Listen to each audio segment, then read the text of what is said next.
Cripply, feeling ko ano pa rin nandun pa rin yung gigil, saka all out pa rin yung niyang performance. Hi Tipsy D, since idol namin talaga, yung pinunta rin talaga namin dito sa Tipsy. Siyempre inihintay natin yung pagbabalik ni Tipsy D. Alam naman natin na magaling talaga si Tipsy D, tsaka yung mga bars niya ba, tsaka kay Cripply na natin yung niya, yung mga jokes para na yung sasabayan ng mga tao. Yung tingin ko solid tong comeback niya na to. Sana higita niya yung performance niya kay M-Site nung nakalaban niya. Then kay Tipsy din naman, ganoon din, matagal din siya walang battle. So solid din yung magiging performance na to, kaya abangan natin. Moron joke syempre, Cripply. Mga Bicolano yan. Lagi ko rin inaabangan niya, lalo na yung last battle niya yung M-Site. Sobrang solid nun din. Tipsy din syempre, comeback battle. Asahan naman natin yan syempre. Isa na rin yan sa mga old gods, Tipsy D syempre, kaya abangan natin yan. Yo, yo, yo, yo, yo! Magandang gabi sa inyo lahat!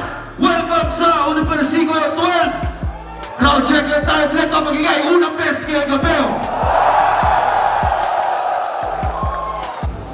Sino dito first time lang manonood ng Flip Top Live at bakit ngayon lang?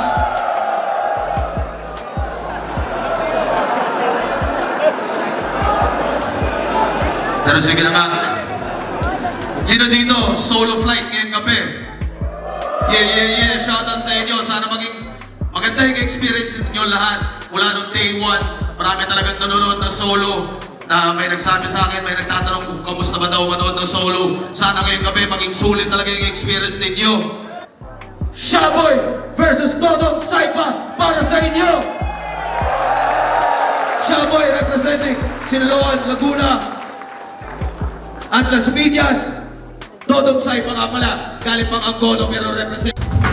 Pilos nga pala, galing pang Baong Bulacan para sa inyo.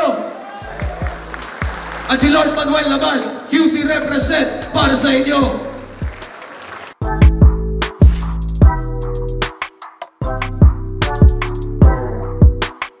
Para sa susunod na laban, tinatawag dito sa entablado, Placer at Free.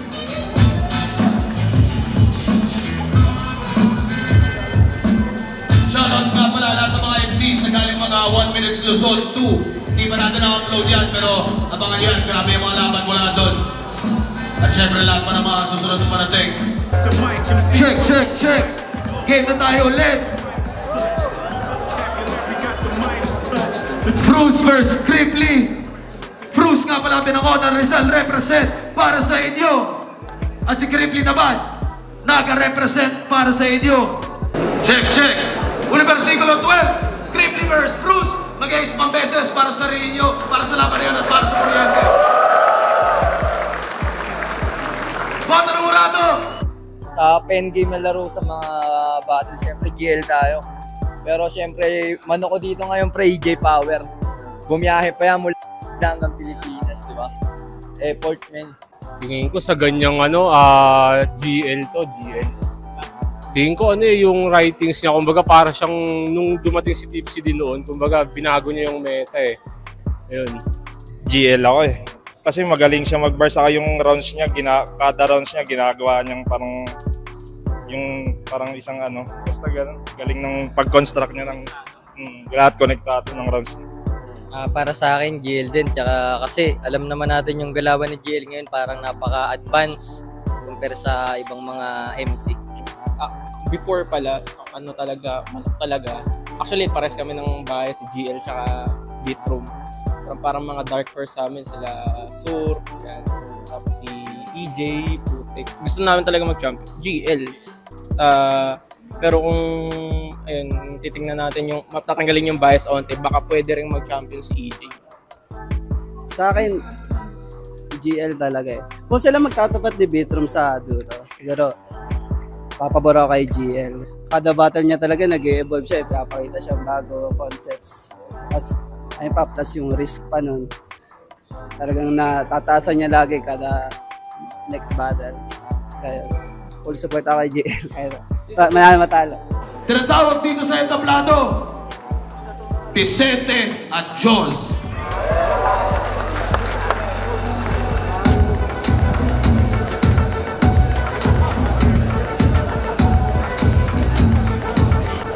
Vicente at Diyos, pareho nga pala, Toto, represent para sa inyo.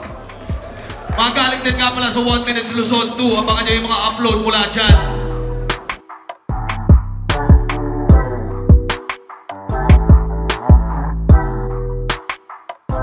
Sa laban, tinatawag dito sa entablado, Surgenio at GL.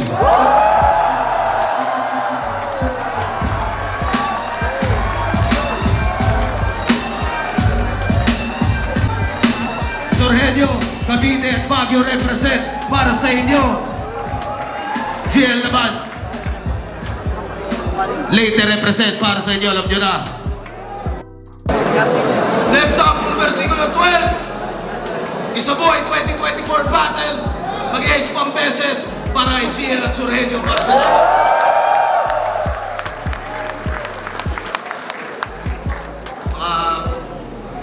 Laban na panalo tayo lahat pero ang boto ng hurado.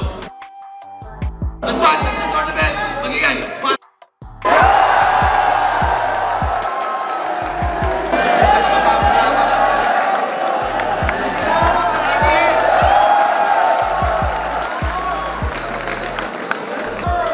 At para sa susunod na laban, tinatawag dito, EJ Power at Romano.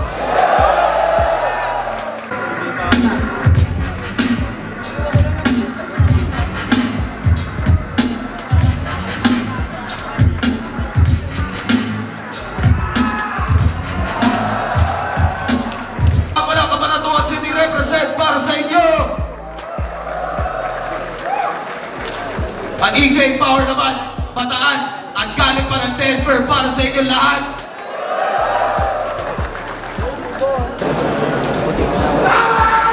Una versikulo 12, EJ Power vs. Romano, mag-i-ace 1 pesos para sa kanilang pareho at para sa laban nila. Boto ng hurado, advancing sa tournament, magigay.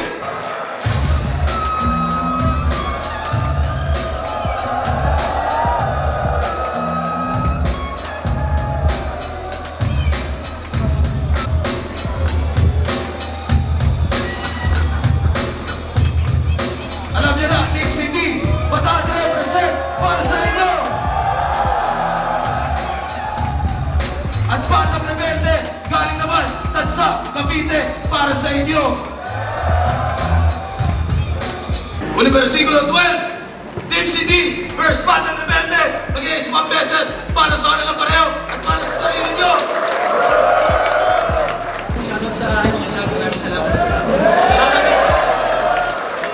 Para sa akin, performance of the night, syempre si Tipsy D pa rin eh. Yung lahat ng mga fan niya since nung debut battle niya, lahat ng mga ups and downs na ng flip-top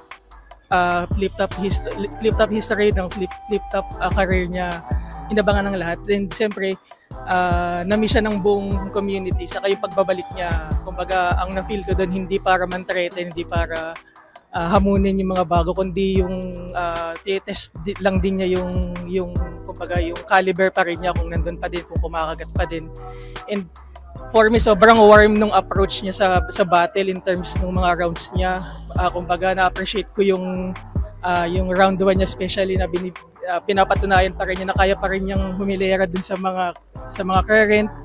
And masasabi ko na nandun pa din yung skills, yung dedication, yung mastery, yung commitment sa liga. Sadyang may mga kailangan lang i-set aside para sa mga personal goals and commitment din bilang tatay na rin sa kanya personally. And sobrang gandang battle, sobrang ganda yung pinamalas niya saka yung kalaban niya. And I hope madami pa siyang battle dumating. At Sa akin, GL ako eh. Kasi siksik yung bara niya eh. Tsaka parang classic GL talaga. Overall, andun pa rin. Yun, first timer kasi kami. So, naano ni GL yung expectations. Yung sinasabi niya sa amin na kung napanood si GL, isang experience. So, yun, GL. Yun yung isa sa inaabangan namin GL. Kaya yung comeback ni Tipsy. Para sa akin, kay si GL.